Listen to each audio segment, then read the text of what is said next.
వారిని ఆ గుడిలోనికి ప్రవేశించకుండా వారిని అడ్డగించి వారిని దూషించి వారిని భారీగా వాళ్ళ కుటుంబాన్ని సైతం వాళ్ళ భర్తని అందరినీ హింసించి దాడి చేసి 2 నెలల పాప పసికందు అనేది కూడా చూడకుండా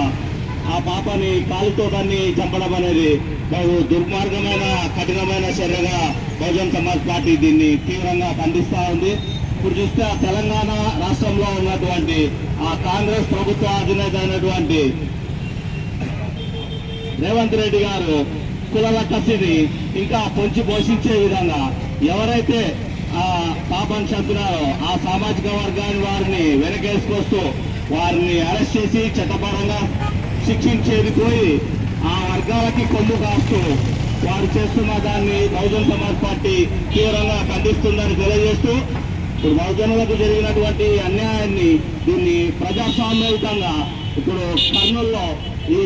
బహుజన కుల సంఘాల జేఏసీ ద్వారా శాంతియుతంగా చేస్తున్నటువంటి నిరసన కార్యక్రమాన్ని కూడా ఇక్కడ కూడా కులం మతాన్ని పెంచి పోషించాలనే విధంగా మన పోలీసు వారు శాంతియుతంగా చేస్తున్నటువంటి నిరసన కార్యక్రమాన్ని కూడా భగ్నం చేసే దిశగా దుందుడుకు చర్యలు ప్రారంభించడాన్ని ఇది బహుజన్ సమాజ్ పార్టీ తీవ్రంగా ఖండిస్తుందని తెలియజేస్తూ పోలీసు వారు కూడా శాంతియుతంగా చేసేటువంటి ధర్నాలకి సహకరించి ఇటువంటి కుల మతోన్మాదాలని పెంచి పోషించకుండా ప్రజలకు ఇంకా అండగా నిలిచి ప్రజాస్వామ్యాన్ని కాపాడే దిశగా ముందుకు కొనసాగాలని తెలియజేస్తూ ఇక్కడ వచ్చినటువంటి ప్రజా సంఘాల నాయకులందరికీ జై భీములు తెలియజేసుకుంటూ ముగిస్తున్నాను. జై భీమ్, జై భారత్.